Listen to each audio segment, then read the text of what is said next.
Right. இப்போ நாங்கள் 7வது கொஸ்டின் நம்பர் 7 7ஆம் கேள்வி பார்ப்போம். அமோனியா மூலக்கூறு ஒன்று 3 ஹைட்ரஜன் அணுக்களை சமபக்க முக்கோண வடிவில் அமையுமாறும் நைட்ரஜன் என் அணுவை உச்சியில் கொண்டிருக்குமாறும் உள்ள பிரமிட்டு வடிவமாகும். அப்போ எனக்கு பாருங்க, அமோனியா மொலிக்யூல் ஒன்றிச்சு, அதில் 3 ஹைட்ரஜன், அதனால ஒரு நைட்ரஜன் இருந்துச்சு. ஒரு டீட்டெயில் இருந்துச்சு பாருங்க, நைட்ரஜனின் அணுத்திணிவிங்கியில் சாரோன் அணுத்திணிவிங்கியில் ஹைட்ரஜனின் அணுத்திணிவு. அப்போ அட்டாமிக் மாஸ் தந்துச்சு, ரேஷியோ விகிதம் தந்துச்சு. அது என்னண்டாக்க எம் ஹைட்ரஜன் நைட்ரஜன் எம் என்ஓவை எம் ஹெச். ஸோ ஹெச் வந்து இந்த ரேஷியோ வந்து 14க்கு சமனாம். 14க்கு விகிதம் வந்து 14 14. இப்போ கேட்ட கொஸ்டின் வந்து மூலக்கூறின் புயிர்ப்பு மையம் ஜி ஆகவும், so centre of gravity G என்று சொல்லிடுச்சு ஆகவும், H அணுக்களால் உருவாகும் அடிப்பகுதியின் புயிர்ப்பு மையம். இப்போ பாருங்க, பேஸ் ஒன்று இருந்துச்சு, அடி ஒன்று 3 ஹைட்ரஜன் இருந்துச்சு. அந்த 3 ஹைட்ரஜன் பேஸ், அந்த 3ம் சேர்ந்து கிரியேட் பண்ணிய புயிர்ப்பு மையம் வந்து சென்டர் ஆஃப் கிராவிட்டி எக்ஸ் ஆகவும் இருந்தென்றால் எக்ஸ் ஜிஓவை என்ஜி அந்த ரேஷியோ என்னதான் கொஸ்டின் கேட்டுச்சு. ஓகே, இப்போ நாங்கள் வந்து பாருங்க, பேஸ் லீஜி அவங்க அடிப்பகுதி வந்து ஒரு சமபக்க முக்கோணி சொன்னான். சமபக்க முக்கோணினா பாருங்க, ஒரு ஈக்குவேட்டரல் ட்ரையாங்கிள். அப்போ அதோட சென்டரில் தான் புயிர்ப்பு மையம் வரப்போகுது. அப்போ நாங்கள் வந்து சமபக்க முக்கோணி நாங்கள் கொஞ்சம் பார்ப்போம், டீட்டெயிலாக படி பார்ப்போம். இப்போ 3 ஹைட்ரஜனை மட்டும் நான் திங்க் பண்ணினேன்றால் HHH, இந்த 3 ஹைட்ரஜனை திங்க் பண்ணேன்டா பாருங்க, இங்கே ஒரு ஹைட்ரஜன் அட்டம், இங்கே ஒரு ஹைட்ரஜன், இங்கே ஒரு ஹைட்ரஜன். ஸோ பேஸில் வந்து 3 HHH வரும், 3 ஹைட்ரஜன்ஸ் வரும். அப்போ இந்த 3 ஹைட்ரஜன்டையும் சென்டரில் அவங்களோட புயிர்ப்பு மையம் சென்டர் ஆஃப் கிராவிட்டி, இது 3 புயிர்ப்பு மையம் சென்டர் ஆஃப் கிராவிட்டி இங்கே வரப்போகுது. ரைட், புயிர்ப்பு மையம் வந்து இங்கே வரும். அந்த எக்ஸில் வந்து HHH, அதாவது 3 திணிவு தானே. இப்போ டோட்டல் மாஸ் வந்து எங்களுக்கு சொல்லும்,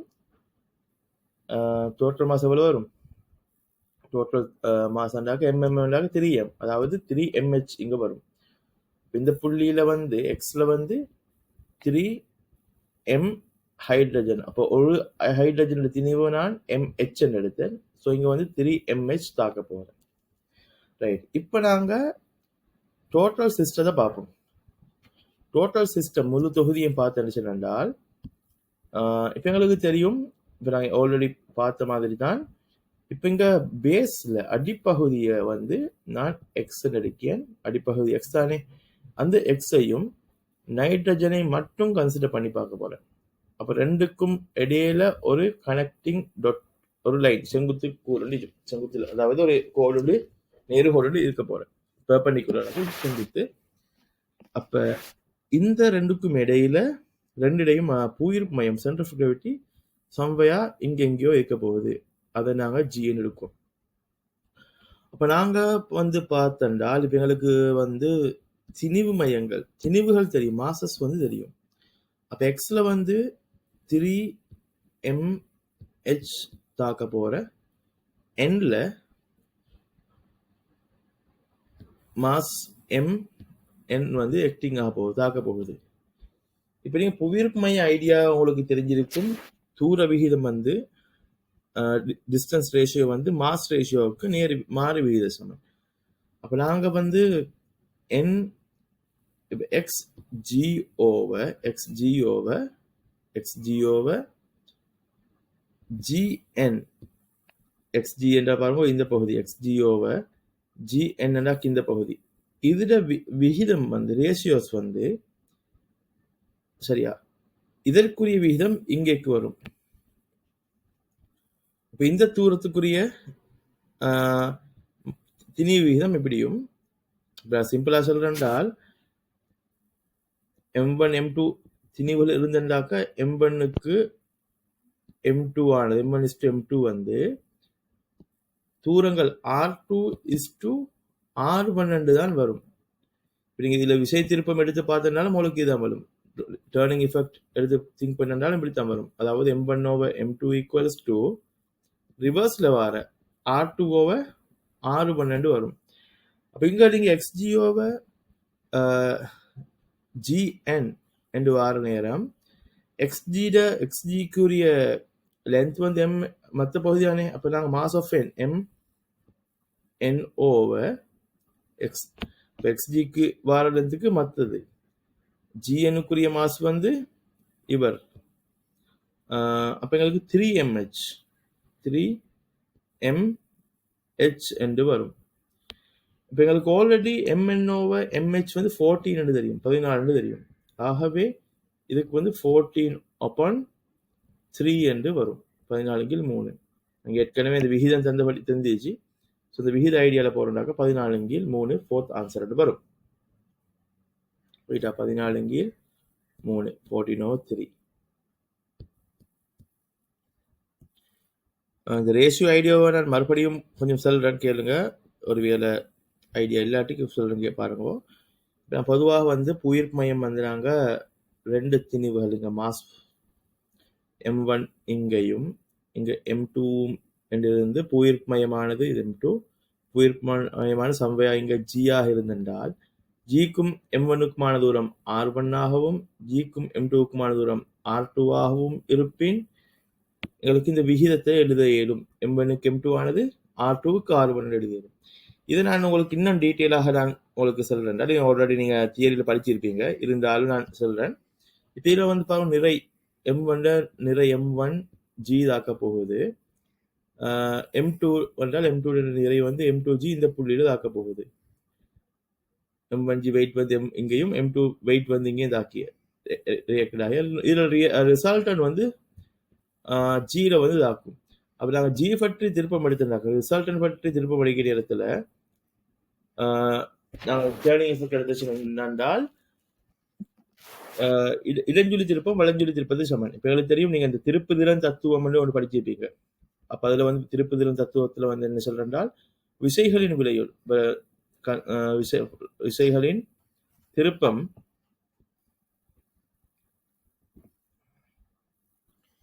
உங்களுக்கு பிரின்சிபல் ஆஃப் மொமெண்ட்ஸ் படி பார்த்துட்டாக்க பாருங்க, எங்களுக்கு விசைகளின் திருப்பமானது விலையிலும் திருப்பத்துக்கு சமன் என்று வரும். So moments turning effects of the forces equal to turning effects of the resultants வரும். அப்போ விலையில் திருப்பம் வந்து 0. என்னடாக்க நாங்கள் ஜியோட எடுக்கிட்டு ஜி பற்றி தாக்க புள்ளிகளாகவே விசையின் தாக்க கோட்டில் ஜி இருப்பதால் அப்போ அப்படியாக எங்களுக்கு வந்து திருப்பம் 0, ரைட். ஸோ அப்படி என்றால் நான் சொல்கிறது என்னென்றால் லைன் ஆஃப் ஆக்ஷன்லேயே ஜிஇக்கு ஸோ அதால் வந்து 0 ஆகும். அதே போல் விசைகளின் திருப்பம் வந்து பார்க்கிற இடத்துல M1 வந்து M1G இன்ட்டு R1 அது கிளாக் வைஸ் மூமெண்ட்டாக வர என்டு கிளாக் வைஸ் மூமெண்ட்டாக வர போகிற இளஞ்சொலி திருப்பம். மற்றது வந்து வளஞ்சொலி திருப்பம், எதிர் திருப்பங்கள் வரும். ஸோ ரெண்டிடையும் விலையில் பார்க்கிறதா பூஜ்ஜியமாக போகுது. ஆகவே M1 R1 சமன் M2 R2. அப்போ நாங்கள் M2 R2லிருந்து ஜியை வெட்டலாம். வெட்டிட்டாக்க எங்களுக்கு இந்த விகிதத்துக்கு யோசிக்கிறதுக்கு அதே மாதிரி விகிதம் வரும். ஆகவே M1க்கு M2 வந்து R2க்கு R1 என்று வரும். ரைட். நாங்கள் 8வது கேள்வி பார்ப்போம். துணிக்கு ஒன்று V எனும் மாறா கதியுடன் வட்டப்பாதையில் இயங்குவதை உரு காட்டுகின்றது. இத்துணிக்கையானது ஏயில் இருந்து பிக்கு இயங்கும் போது அதன் வேக மாற்றத்தை காண்க. அப்போ இதில் வந்து வேக மாற்றம் சேஞ்ச் இன் வெலோசிட்டி தான் கொஸ்டின்.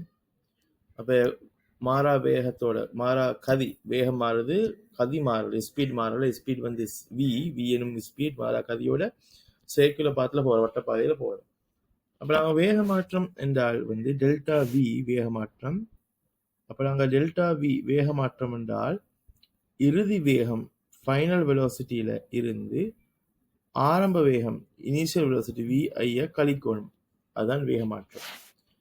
அப்போ நீங்கள் பாருங்க, இது ஏல போகிற நேரம் ஏல வந்து அதில் வேகத்தில் திசை வந்து டிரெக்ஷன் வந்து ஹொரிசான்டல் ஆயிடுச்சு, கீழே ஆயிடுச்சும். பியில் போகிற நேரம் அதாவது எப்பயுமே செங்குத்து ரோட்டுக்கு தொடலி வழியே டேஞ்சன் வழியே தான் வரப்போகிறது. எப்பயுமே பெர்பெண்டிகுலர் தான் நீச்சல் போகுது, 90 பாகை தான் இருக்க போகுது. அப்போ நாங்கள் டெல்டா வி என்னபடியால் இறுதி இப்போ நாங்கள் பார்க்கணும் வி ஃபைனல். இப்போ ஃபைனலில் நான் பார்க்க நேரத்தில் வந்து அதுக்கிடையோட ஒரு கோணம் ஏங்கிள் ஒன்றோடு தான் இருந்துச்சு. பாருங்க, ஒரு கிடையோட வந்து ஒரு கோணம் கோணத்தோடு தான் அது இயங்க போகிற. அப்போனா அந்த கோணம் எத்தனை பாகை, அந்த ஏங்கல் எத்தனை பாகை என்று எவ்வளோ என்று சொல்லி கண்டுபிடிக்கணும். அது முக்கியமான விஷயம் எங்களுக்கு அது இங்கே தேவைப்படுது. அப்போ நாங்கள் இதில் வந்து பாருங்க, பியில் வந்து ஒரு கிடைக்கூட கீரியன். ஸோ பியில் நான் ஒரு ஹாரிசான்டல் லைனோட நான் கீழே போகிறேன், கிடைக்கூறு. ஸோ அப்போ எங்களுக்கு இந்த ஏங்கல் தான் தேவை. அப்போ நான் அதுக்கு சமாந்தரமாக பெரலலாக ஒரு கிடைக்கோடை வந்து சென்டரோட ஓடியேன். இது அது முழுக்க 120 படியால் இங்கே 90 பாகை. அப்போ இது வந்து 30 இருக்கும், 30 பாகை. இது 30 பாகை என்றால் இந்த பகுதி 30, சரியா? So jet shape leak, right? அப்போ ஒன்று விட்ட கோணங்கள் ஜெட் ஷேப். அப்போ இது 30 என்றால் மேலுக்குள்ள பகுதி வந்து 60 பாகை, ரைட்? ஆகவே பி வந்து கிடையோட 60 பாகையில், அதாவது பியில் உள்ள கதியை வந்து ஸ்பீடு வந்து வேகமானது கிடையுடன் 60 பாகை, 60 டிகிரிஸ். ஸோ அந்த டீட்டெயில் எங்களுக்கு முக்கியம். நாங்கள் அதை தான் நீங்கள் யூஸ் பண்ண போகிறோம், ரைட்? ஸோ மறுபடியும் நாங்கள் கொஸ்டனுக்கு வரும் பாருங்க. கேள்விக்கு வந்தால் ஆல்ரெடி சொன்னது போல, கூறியது போல இங்கே 60 டிகிரிஸ், 60 பாகை, ரைட்? இதிலிருந்து நாங்கள் கழிக்கணும், சப்ட்ராக்ட் பண்ணணும். வி இனிஷியல் ஆரம்பத்தில் வந்து பாருங்க கிடையாகத்தான் வி இருக்குது.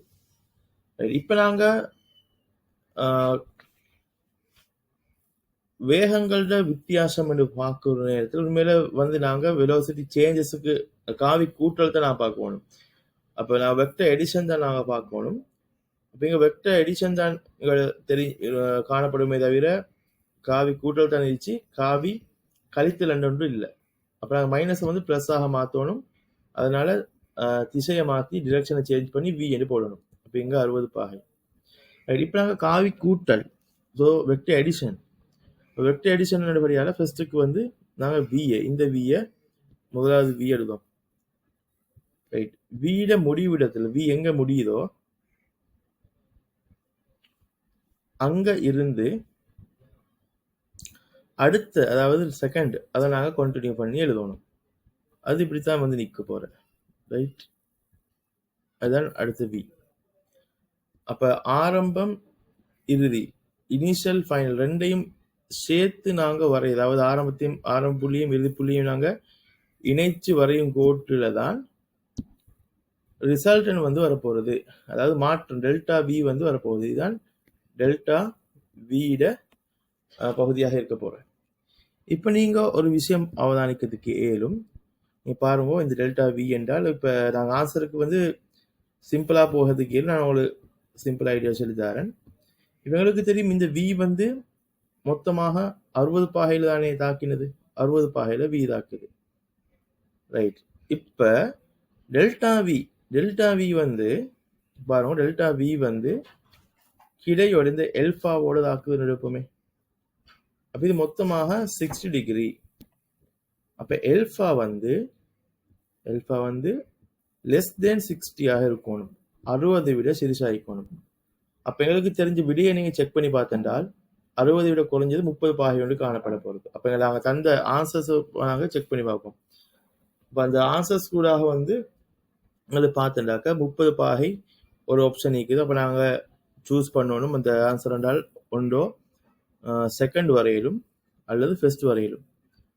ஸோ ரெண்டாவது ஒரு ஆப்ஷன் தான் போகுது கேள்வி. இந்த என்னடா அல்ஃபா வந்து 60 விட சிரிச்சு, ரைட்? என்னடா பாருங்க, இங்கே பாருங்க, இங்கே வந்து நாங்கள் எல்ஃபா ஆரம்ப வேகம் வந்து வி 60 பாகை, எல்ஃபா வந்து 60 சிறுசாக உள்ளபடியால் ஃபர்ஸ்ட் ஆடு செகண்ட். அப்போ நாங்கள் இப்போ வந்து வெலோசிட்டியை பார்க்கணும். இந்த டெல்டா விட பருமன் வியா √3 வியான்னு செக் பண்ணணும். அப்படிங்க பாருங்க, இங்கே ஒரு காணப்பட்டிருக்க ட்ரையாங்கிள் இஜானே, முக்கோணி இஜானே, ஒரு ஐசோசைடிஸ் ட்ரையாங்கிள், விசமமாக முக்கோணி. அப்போ இங்கே வி. அப்போ நாங்கள் இதுக்கு எந்த ஒரு மெட்ஸும் தேவையில்லை. ஒரு சின்ன ஐடியா, ஒரு லாஜிக் இருந்தாலே வீட பருமனை பார்க்கறதுக்கே. இப்படி நீங்கள் பாருங்க, இந்த வி, அதாவது இந்த டெல்டா வீட நீளம் இவ்வளோ பெரிய நீளம். இந்த நீளத்தோட இந்த வீட நீளத்தை ஒப்பிட்டால் வி வந்து சிறிசுதானே. ஆகவே டெல்டா வீட பருமன் வந்து வி விட பெருசா இருக்கணும். அப்ப √3v என்றால் √3v தான் ஆன்சரா வரும். ஏனென்றா பாருங்க √3 என்றாக்க 1.6 சம்திங் 6.7 சம்திங் வரப்போகுது. ஆகவே √3 இந்த பெருமதி தான் √3 வந்து இதை விட பெருசாகவே ஃபர்ஸ்ட் ஆன்சருக்கு எங்களுக்கு போகிறதுக்கு இருக்கும். ஸோ ஆன்சர் வந்து ஃபர்ஸ்டாக இருக்கும். First is the answer. இதெல்லாமல் நாங்கள் சரியான பெருமதி காரணத்துக்கு ஒரு மெத்தட் ஒன்று இருக்கு. நான் அந்த மெத்தடை உங்களுக்கு காட்டித்தரேன். நினைக்கணும் √3 வந்து 1.67 1.73 சம்திங் வரும். இப்படியோ அது வந்து 1.1 ஒன்றை விட பெருசு. ஆகவே ஃபர்ஸ்ட் ஆன்சர். இப்போ நாங்கள் டெல்டா வீட பெருமதியையும் அது ஆக்கும் கோணத்தையும் அது ஏங்கிளை நாங்கள் சரியாக பார்க்கிறேன்றால் பாருங்க, நாங்கள் வி வந்து கிடையுடன், அதாவது முதலாவது வேகம் வந்து இறுதி வேகமானது கிடையுடன் 60 பாகை என்று தெரியும். இது ஒரு 60 பாகை கோணம் என்று தெரியும். ஏங்கல் 60 டிகிரி. ரைட். இப்போ ரெண்டுடைய விடையுள் டெல்டா வி. ஸோ இந்த லைன் தான் டெல்டா வி. வேகமாற்றம் விலையுள்ளாக்க வேக வித்தியாசம். நான் இங்கே விலையுள்ள சொல்றது டெல்டா வி. ரைட். இப்போ இந்த ரெண்டும் பாருங்க ஐசோசெலிஸ் ட்ரையாங்கிள். சரியா?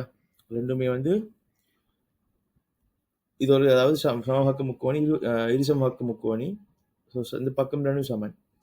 அப்போ இது 60 மொத்தமாக 60 பாகை என்படியால் இப்போ எங்களுக்கு தெரியும் இந்த கிடை இது ஹொரிசான்டல், இதுவும் கிடை தானே. ஆகவே இது வந்து இந்த ஏங்கிள் வந்து 120 பாகை 120 டிகிரிஸ் 120 பாகை ஆயிக்கும். அப்போ இது 120 பாகை என்றால் குத்ததிற்கோணம் இந்த எங்களுக்கு தெரியும். அடுத்த ரெண்டு இப்போ இருசமபக்க முக்கோணி என்றபடியால சமனான பக்கங்களுக்கு எதிரான கோணங்கள் சமன். அதாவது இந்த ரெண்டு கோணங்களும் சமனாக வரும். அப்படி பாருங்க. ஆகவே இந்த கோணமும் இந்த கோணம் ஏங்களும் சமன். அப்போ மொத்தமாக 120 என்றபடியால 180ல் 120 பாகை போனால் மீதி கோணம் 60 பாகை. அந்த 60 பாகையிட அரைவாசி தான் ஒவ்வொரு கோணமும் வரப்போகுது. ஆகவே இந்த கோணம் வந்து 30 பாகையாகவும் இவர் 30 பாகையாகவும்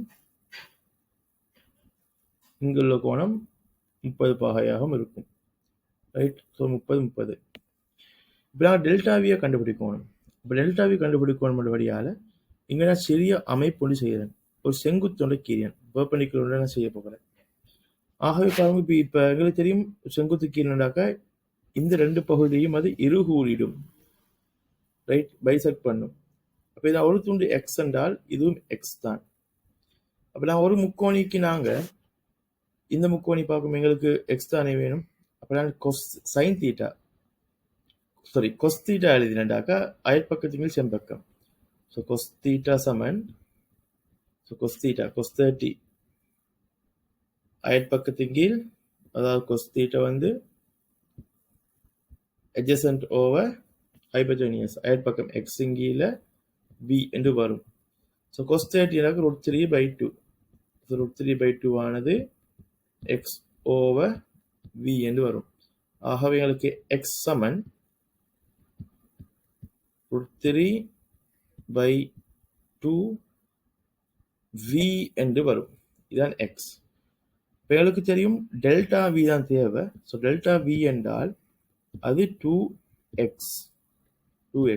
ஆகவே 2 டைம்ஸ் ஆஃப் √3/2 v என்றால் பாருங்க, √3/2 v போடும் நேரத்தில் 2 வெட்டிப்பட்டு போகும். √3 v என்று ஆன்சர் வரும். அதே நேரம் டெல்டா வி ஆக்கும் கோணமும் வந்து பாருங்க, இதுதான் எல்பாவானது 30 பாகையாக வரும். எல்பா சமன் 30 டிகிரிஸ் 30 பாகையாக வரும். ஆகவே எங்களுக்கு ஆன்சர் என்று பார்க்கும்போது ரைட். ஸோ ஆன்சராக நாங்கள் ஆல்ரெடி கூறியது போல ஃபர்ஸ்ட் ஆன்சருக்கு சூஸ் பண்ணது கேள்வி. ஸோ முதலாவது வீடியோ தான் ஆன்சராக வரும். பாருங்க, எங்களுக்கு கெஸ் பண்ணியும் நான் ஆல்ரெடி சொன்ன மாதிரி கெஸ் பண்ணியும் ஆன்சர் போக இயலும், இல்லாட்டி சரியான முறையை பயன்படுத்தி சரியான மெத்தடை யூஸ் பண்ணி ஆன்சர் பண்ணவும் இயலும். ரைட், அடுத்து நான் பார்ப்போம் 9வது கொஸ்டின்ஸ். 9வது கேள்வி. 40 கிலோகிராம் திணிவுடைய ஒரு கூண்டானது, 40 கிலோகிராம் 40 கிலோகிராம் திணிவுடைய ஒரு கூண்டு 80% திறன் கொண்ட 80% எஃபிஷியன்சி கொண்ட மின் மோட்டார் ஒன்றினால் 1200 மீட்டர் உயரத்துக்கு 2 நிமிடத்தில் உயர்த்தப்படுகிறது. பாருங்க, ஒரு மோட்டரோட யூஸ் பண்ணி 1200 மீட்டர் 1200 மீட்டருக்கு உயர்த்தப்படுகிறதாம். இதில் வந்து 40 கிலோகிராம் அப்படி சொல்ற 40 கிலோகிராம் திணிவுடையது. ஸோ வீதம் 80%, 80% எஃபிஷியன்சி. இதற்கு தேவைப்படும் வலு பாருங்க. இப்போ இதில் வந்து இப்போ 2 நிமிடத்தில் உயர்த்தப்படுது. இப்போ இதற்கு தேவைப்படும் வலு பண்ணால் பாருங்க, மோட்டரை பொறுத்த வரையில் மோட்டரில் அது கொடுக்கும் வலுவில், ஸோ மோட்டர் ப்ரொவைட் பண்ணி அந்த இன்புட் ஒன்று இருக்கும் தானே, மோட்டரோட பைப்பில் இன்புட்டை பொறுத்த வரையில் பைப்பில் வந்து ஒரு பயன்படக்கூடிய அவுட்புட்டாக, ரைட், பயன்படக்கூடிய அவுட்புட்டாக நாங்கள் சொல்கிறது யூஸ்ஃபுல் அவுட்புட், பயன்படக்கூடிய அவுட்புட்டாக ஒரு பகுதி போகும். அதோடு சேர்த்து ஹீட் லாஸ் ஒன்று, இழப்பு ஒன்று ஏற்பட போகிறேன். அப்போ நாங்கள் இன்புட் 100% இன்புட் என்றால் பைப்பில் வந்து அவுட்புட் வந்து 80% அவுட்புட் ஆகுது. அதாவது யூஸ்ஃபுல் அவுட்புட், திறனான அவுட்புட். இழப்பு லொஸ்ஸுண்டாக்க வந்து வெப்ப இழப்பாக இருக்கிறது கேளும், ஹீட் வெப்பமாக இழப்பு வரையிலும், சத்தம் வரையிலும், சவுண்ட் வரத்துக்கு இயலும், சில வேளை வெளிச்சம் லைட்டும் வரத்துக்கு இயலும். அப்போ இப்படிப்பட்ட இழப்புகள் வருது. அந்த இழப்புகளுக்கு ரைட், இப்படிப்பட்ட இழப்புகள் 20% சக்தியை வந்து இழப்பாக போகுது. அதாவது இன்னொரு வடிவத்தில் சக்தியாக போகிறேன். அப்போ நாங்கள் அவுட்புட் 80% தானே, அந்த 80% தான் மோட்டாருக்குரிய வேலை. நாங்கள் மோட்டாரோட நோக்கம் பொருளை உயர்த்துவது. அந்த பொருளை உயர்த்துவதற்குரிய எஃபெக்டிவான அந்த தேவையான வலு வந்து 80% தான் போக போகுது. அப்போ நாங்கள் பார்க்கணும், இங்கே மோட்டார் செய்த வேலையால், அதாவது மோட்டார் 2 நிமிடத்தில் 1200 மீட்டருக்கு உயர்த்துவதற்கு எவ்வளவு வலு தேவைப்படுகிறது, எவ்வளவு அவுட்புட் தேவைப்படுதுன்றதை நான் முதலாவது பார்க்கணும். அப்போ நான் முதல்ல நான் அதான் பார்க்கணும். அதுக்கு நாங்கள் சொல்றது அவுட்புட் பவர், பைப்பு வலு.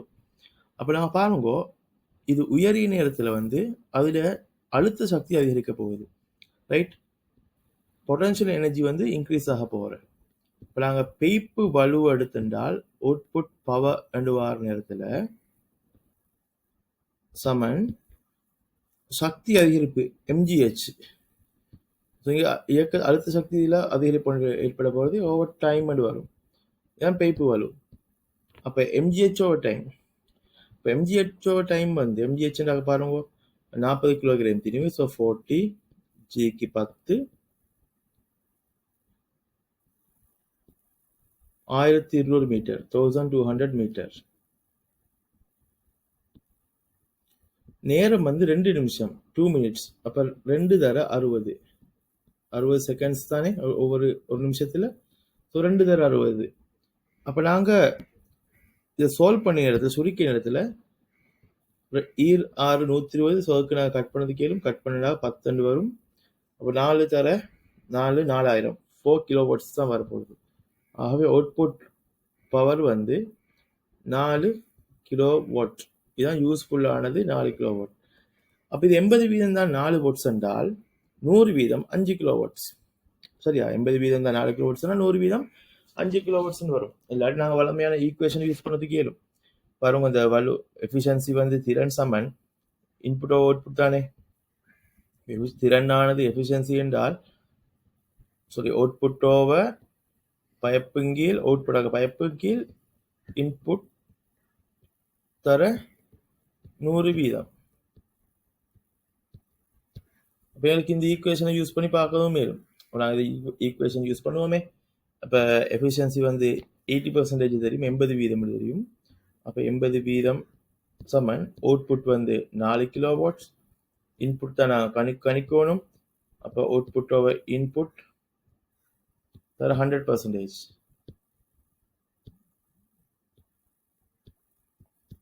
பாருங்க, இப்போ நாங்கள் 4 கட் பண்ணனாக்கி இங்கே 2 முறைன்னு வரும். 4 கட் பண்ணாக்க ஒரு முறை, 2 20 முறை, சாரி 20 முறை.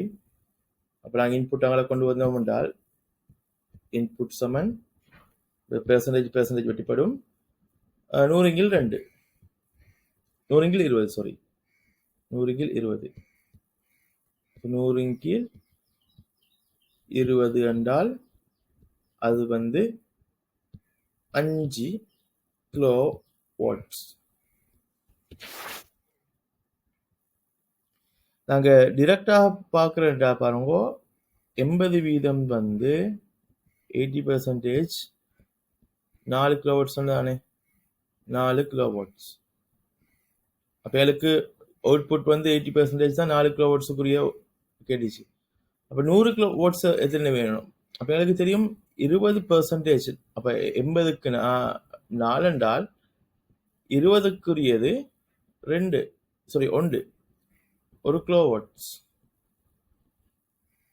ரைட். அப்போ எனக்கு 100 வீதத்துக்குரியது எத்தனை? 100 தானே இன்புட். இப்போ 100 வீதம்டாக நான் 2ஐயும் கூட்டணும் தானே. இப்போ 100 வீதத்துக்குரியது 5 கிலோ வாட்ஸ். அப்போ எனக்கு லாஜிக் ஐடியாவோட யூஸ் பண்ணால் சரி, விகித ஐடியாவோட வச்சு ஆன்சர் போகவே இல்லை. ஸோ ஆன்சர் வந்து 5 kilowatts, right. So 5 kilowatts என்றால் எத்தனாவது விடை? Second answer. ஸோ விடை வந்து 2வது ஆன்சர்.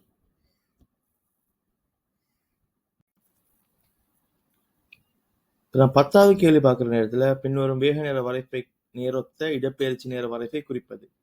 ஸோ விடிக்கு எஸ்டி கிராஃப் வரையணும்.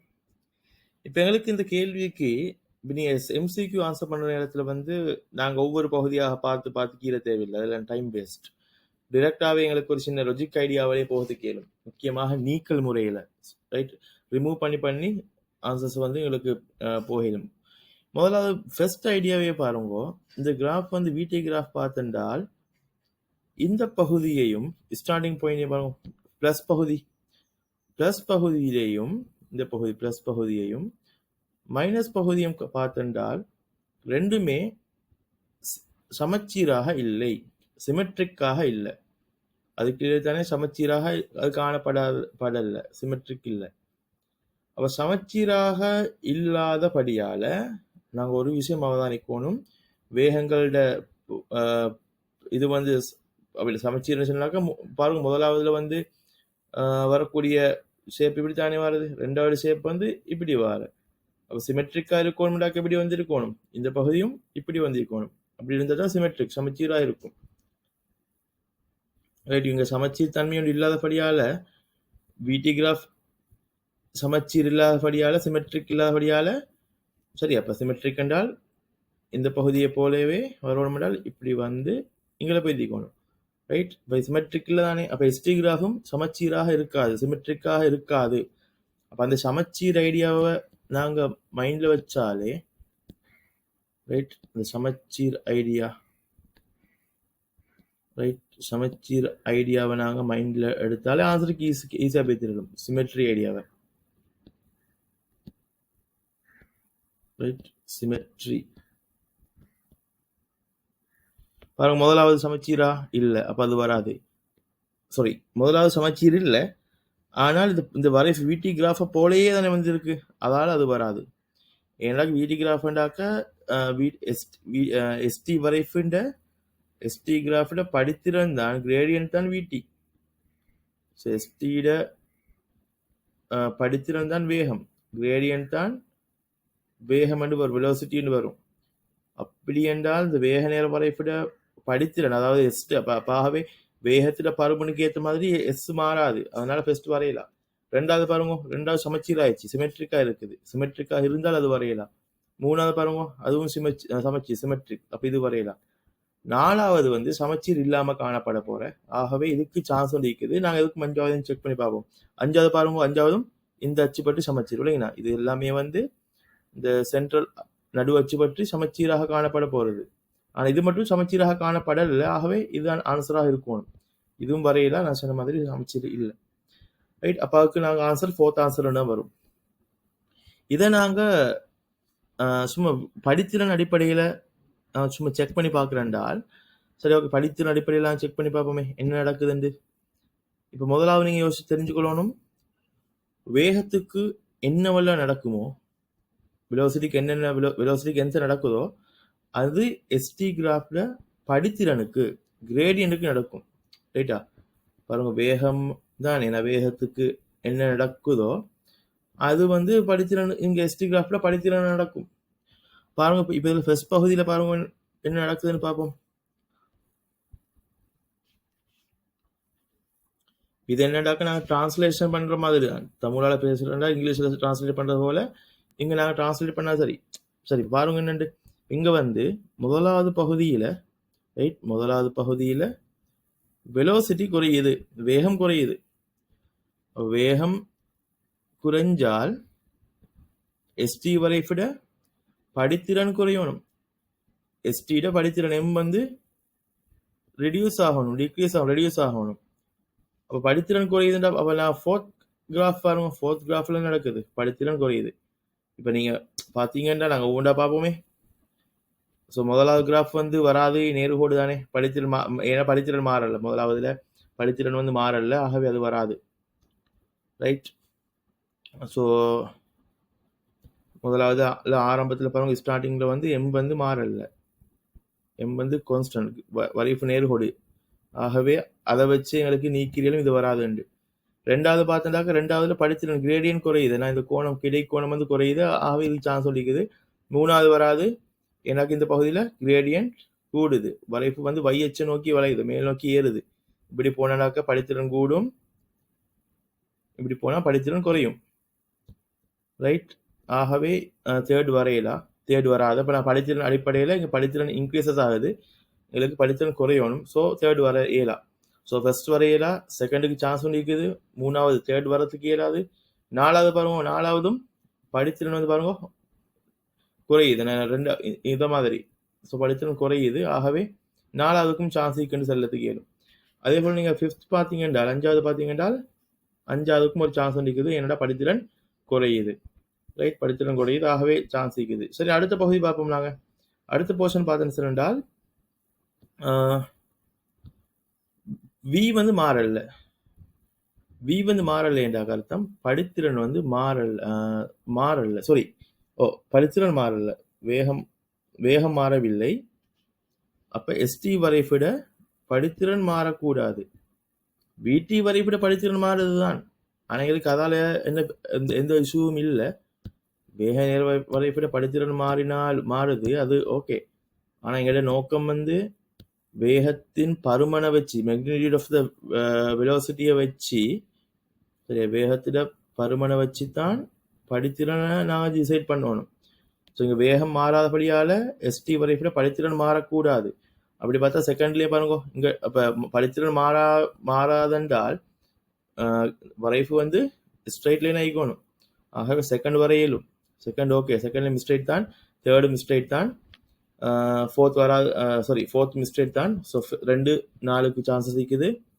அஞ்சாவது பாருங்க, அஞ்சாவது பார்த்தனாக்கா கிடையாக போயிடுச்சு, ரைட்டா, கிடையானாக்க இங்கே படித்திறன் வந்து 0, படித்திறன் 0.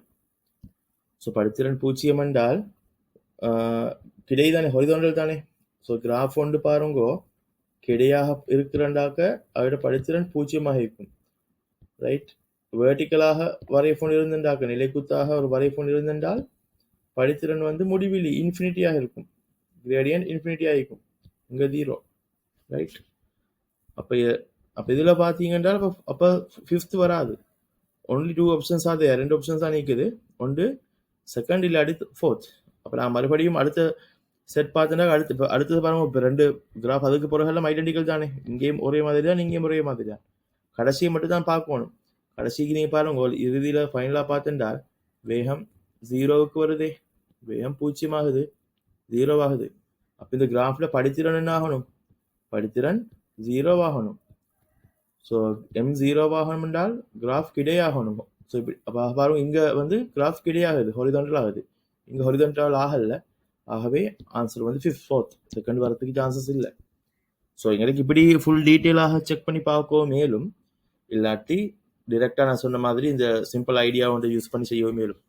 இன்ஷால்லா நான் இந்த உங்களுக்கு வேக நேர வரைவுகள் எஸ்டி வரைவுகளோட வீடியோவும் நான் அப்லோட் பண்ணுற ஐடியா இருக்குன்னு பார்ப்போம். அது உங்களுக்கு பார்த்தால் அதுவும் தேவையாக இருந்ததால் உங்களுக்கு அவங்க பார்க்கறதுக்கு இயலும். பார்ப்போம் நாங்கள் அடுத்து என்னண்டு இருக்கு.